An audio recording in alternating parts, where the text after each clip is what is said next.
আমি দেখিছোঁ যে ইয়াতে যোৰহাট আৰু মাজুলী সংযোগী আমাৰ সকলোৰে বিশেষকৈ মাজুলীবাসীৰ আটাইতকৈ আকাংক্ষিত সপোনৰ যিখন আপোনাৰ দলং, সেই দলংখন এতিয়া বন্ধ হৈ আছে। আমি চৰকাৰক দাবী উত্থাপন কৰিছোঁ যে এই দলংখন অতি সোনকালে আকৌ পুনৰ কাম আৰম্ভ কৰিব লাগে। আজি যেতিয়া আহি থাকোঁতে দেখিছোঁ যে এই দলংখনৰ কেইবাটাও খুঁটা ইতিমধ্যে ৰডবিলাক চোৰেৰে কাটি লৈ গুচি গৈছে।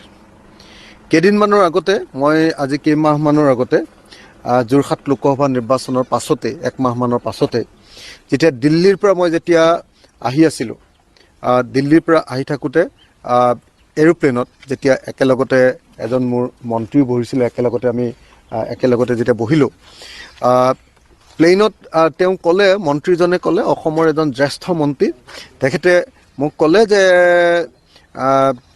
এই যোৰহাট আৰু মাজুলী সংযোগী দলংখন আৰু নহয়। মই ক'লোঁ কেলৈ নহয়? ক'লে নাই, আমিতো গোটেই মানুহখিনি উঠাই লৈ গ'লোঁ, কোম্পেনীটোক উঠাই লৈ গ'লোঁ। মই ক'লোঁ কেলৈ উঠাই লৈ গ'ল? কৈছে নহয়, মাজুলী মানুহেতো আমাক বেছি ভোট নিদিলে ন MP ইলেকশ্যনত।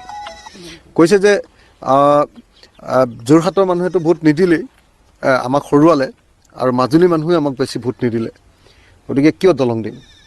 তো আমি বিজেপি আৰু দলং নিদিওঁ, এনেকৈ কৈছে। তো আমি উঠাই লৈ গ'লোঁ, দলং নহ'ব, এতিয়া কিবা কিবি হৈ থাকিব, কিন্তু দলং নহ'ব, এনেকৈ কৈছে মোক। তো যদি সঁচাকৈ সেইটোৱে হয় যে ভোট নোপোৱাৰ কাৰণে এটা মাত্ৰ নিৰ্বাচনত সদায়তো মাজুলী মানুহে বিজেপিকে জিকাই আহিছে বিধানসভাত, এইবাৰ লোকসভা নিৰ্বাচনতো মাজুলী মানুহে বেছিভাগ ভোট, সংখ্যাগৰিষ্ঠ ভোট বিজেপিকে দিছে, কিন্তু তাৰ পাছতো যোৰহাট লোকসভা সমষ্টিত বিজেপি দলৰ MP কেণ্ডিডেটজন নিজিকাৰ কাৰণে যদি এনেকৈ দলং বন্ধ কৰি দিয়ে, ইয়াতকৈ আৰু নিকৃষ্ট ৰাজনীতি একো হ'ব নোৱাৰে। মই পোনপটীয়াকৈ অসমৰ মুখ্যমন্ত্ৰী ডাঙৰীয়া হিমন্ত বিশ্ব শৰ্মা ডাঙৰীয়াক ক'ব খুজিছোঁ, আপুনি এনেকুৱা ধৰণৰ 2 নম্বৰী, কদৰ্য, লেতেৰা, প্ৰতিশোধপৰায়ণ ৰাজনীতি এৰি দিয়ক। এইটো ভাল ৰাজনীতি নহয়। তো গণতান্ত্ৰিক দেশত কেতিয়াবা আপোনালোক জিকিব, কেতিয়াবা আপোনালোক হাৰিব। তাকো মাজুলীত আপোনালোকে জিকিছে, ভোট কম পাইছে বাৰু। তেওঁলোকে ভাবিছিলে যে মাজুলীত অতি কমে 40,000 ভোটত তেওঁলোকে লিড ল'ব। 40,000 ভোটত বাৰু লিড ল'ব নোৱাৰিলে, কেইটামান ভোটত তেওঁলোক জিকিলে। গতিকে এই মুহূৰ্তত মই সেইকাৰণে স্পষ্টকৈ ক'ব খোজোঁ যে আজি বিজেপি চৰকাৰে মাজুলী আৰু যোৰহাট সংযোগী দলংখন ইচ্ছাকৃতভাৱে, সিদ্ধান্তমূলকভাৱে মাজুলীৰ মানুহক শিক্ষা দিবৰ কাৰণে, যোৰহাটৰ মানুহক, যোৰহাট লোকসভাৰ মানুহক উপকাৰ কৰিবৰ কাৰণে, উজনি অসমৰ মানুহক দিগদাৰ দিবৰ কাৰণে এনেকৈ বিজেপি দলে যোৰহাট আৰু মাজুলী সংযোগী দলংখন বন্ধ কৰি ৰাখিছে। মই অসমৰ মুখ্যমন্ত্ৰীক এই দলংখন পুনৰ আৰম্ভ কৰিবৰ কাৰণে দাবী উত্থাপন কৰিছোঁ। ৰাজনীতি নহয়, আমি দেখিছোঁ যে তেওঁ ৰাজনীতি কৰে, তেওঁ এনে দলং আমুক হৈছে, তামুক হৈছে, ভুচুক হৈছে কৈ আছে, কিন্তু এতিয়ালৈকে আমি টেণ্ডাৰ বা নিবিদা আহ্বান কৰা দেখা নাই। ইয়াৰ যিটো কোম্পেনী, এই কোম্পেনীটো গুচি গ'ল।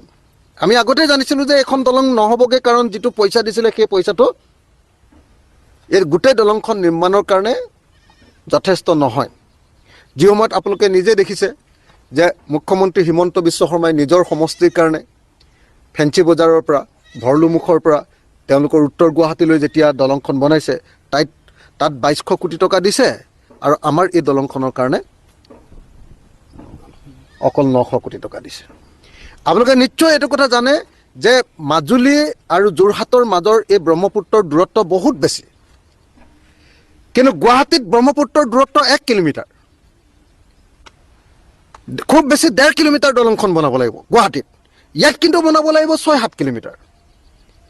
গতিকে এনেকুৱা স্থলত ইয়াত কেৱল 900 কোটি টকাৰে এখন দলং নিৰ্মাণটো অসম্ভৱ, আৰু দলংখন যাতে নিৰ্মাণ নহয় তাৰ কাৰণে এনেকুৱা ধৰণৰ ৰাজনীতি কৰি আছে, আৰু আচলতে তেওঁলোকৰ দলং নিৰ্মাণৰ আন্তৰিকতা নাই। সেইকাৰণে মই এই মুহূৰ্তত 2জন মানুহক ক'ব খুজিছোঁ।